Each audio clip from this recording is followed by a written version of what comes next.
BBG Amaravati ventures లో Sankranti mega offers. BBG plot కొనండి, gift పట్టండి. Plot registration free. 55 inches branded TV gift. Welcome to Suman TV. Suman TV వీక్షకులందరికీ సంక్రాంతి శుభాకాంక్షలు.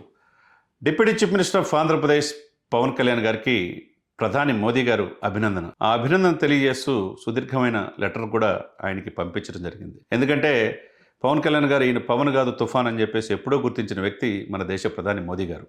మరి అటువంటిది జపనీస్ యొక్క యుద్ధ విద్యల్లో కత్తిసాములో 3 దశాబ్దాల నుంచి ఆయన సాధించిన దానికి ఆయనకి ప్రత్యేకంగా జపాన్ ప్రభుత్వం అప్రిషియేట్ చేసింది. ఈ భారతదేశంలోనే ముఖ్యంగా తెలుగు రాష్ట్రాల్లో ఇంతవరకు ఎవరూ సాధించలేనిది పవన్ కళ్యాణ్ గారు సాధించారు.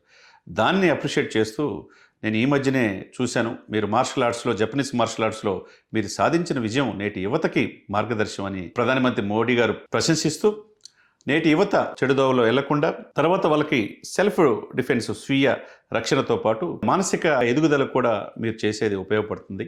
అదేవిధంగా మీరు సినిమాల్లోనూ ఇటు రాజకీయాల్లోనూ పబ్లిక్ లైఫ్లోనూ కూడా ఎన్నో రికార్డ్స్ సాధిస్తూ ఉన్నారు. ఈరోజు దేశంలోనే ఒక ఆదర్శవంతమైన నాయకుడిగా నేను చూస్తూ ఉన్నాను. రియలీ అప్రిషియేటివ్ పవన్ అని చెప్పేసి మోదీ గారు ప్రశంసిస్తుంటే మరి తెలుగు వాళ్ళగా చాలా ఆనందపడుతున్నారు. ఎందుకంటే ఎక్కడ గెలవన వ్యక్తి ఈరోజు 100% స్ట్రైక్ రేట్తో ఆంధ్రప్రదేశ్లోనే కాకుండా దేశంలోనే ఒక గొప్ప పార్టీ అధినేతగా పవన్ కళ్యాణ్ గారిని మనం చూడొచ్చు. 12,336 గ్రామాల గ్రామ సభలు పెట్టి ఆయన సాధించిన అచీవ్మెంట్ని కూడా గతంలో పవన్ గారిని మోదీ గారు ప్రశంసించారు. పలు సందర్భాల్లో ఆయన హిందూ సనాతన ధర్మం కోసం, హిందూ సనాతన ధర్మ పరిరక్షణ బోర్డు కోసం ఆయన పరితపిస్తున్న తీరును కూడా ప్రత్యేకంగా మోదీ గారు అభినందించారు.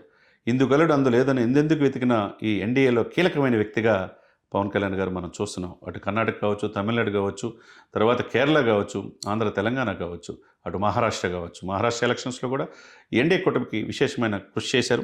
అదేవిధంగా ఆయన చెప్పినట్టు ఫిలిం కెరీరు అండ్ పబ్లిక్ లైఫ్లో క్రమశిక్షణతో అంకిత భావంతో మీరు ఎదిగిన తీరు నేటి యువతకి ఆదర్శమని మోదీ గారు ప్రశంసించారు.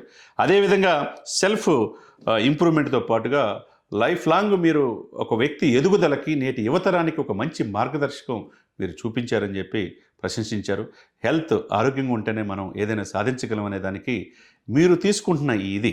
ఎందుకంటే ఒకవైపు సినిమాలు ఏదో ఒక దానికి కన్ఫర్మ్ అయిపోతారు చాలామంది. రాజకీయాలు అంటే రాజకీయాలే, సినిమాలు అంటే సినిమాలే ఉంటారు. కానీ పబ్లిక్ లైఫ్లో వీటితో పాటు తన స్వీయ నియంత్రణ, తన ఆధీనంలో చేసుకోవటం, తను ఎదిగే కొద్ది ఒదిగి ఉండటం, సెల్ఫ్ డిఫెన్స్ ద్వారా సెల్ఫ్ టెక్నిక్స్ నేర్చుకోవటం, ఇవన్నీ కూడా పవన్ కళ్యాణ్ గారు ఆ జపనీస్ కత్తిసాము విద్యలో మొన్న సాధించింది. మీడియా అంతా కూడా ఎలక్ట్రానిక్ అండ్ ప్రింట్ మీడియా ప్రశంసిస్తున్నారు. వీళ్ళంతా ఒక ఎత్తు అయితే ప్రధాని మోదీ గారు ప్రశంసించటం మరి పాపం అటు అంబటి రాంబాబులు అంటారు, రోజా లాంటి విమర్శిస్తూ ఉన్నారు. కానీ వాళ్ళకేమో మరి ఇవన్నీ తెలియలేదేమో, ఎక్కువగా చదువుకోలేదేమో. జపనీస్ విద్య అంటే, ఆయన మార్షల్ ఆర్ట్స్ అంటే అది తెలియకపోతే పవన్ కళ్యాణ్ గారి దగ్గరికి వెళ్తే ఆయన తెలియజేస్తారు.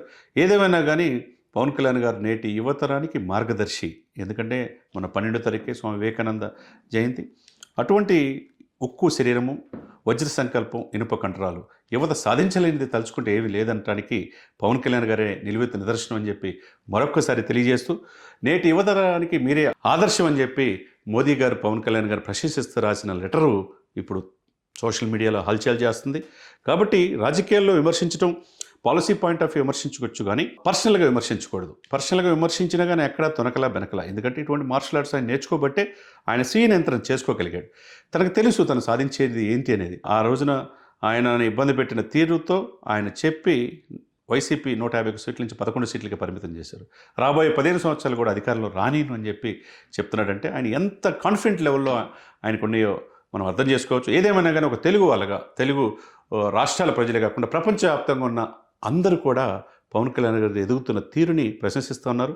విమర్శనవాదులు కూడా ప్రశంసిస్తున్నారంటే మనం దాన్ని బట్టి అర్థం చేసుకో. ఇక చివరికి అనేక దేశాలు మనల్ని పొంది 3వసారి ప్రధానమంత్రిగా దేశానికి అద్వితీయమైన పాలన, ఆర్థిక పరంగా, రక్షణ పరంగా అన్ని రకాలుగా అద్వితీయమైన పాలన అందిస్తున్న మోదీ గారే ప్రశంసిస్తూ ఒక లెటర్ రాయటం అంటే మరి చరిత్రలో నిలిచిపోయినట్టే కదా పవన్ కళ్యాణ్ గారు.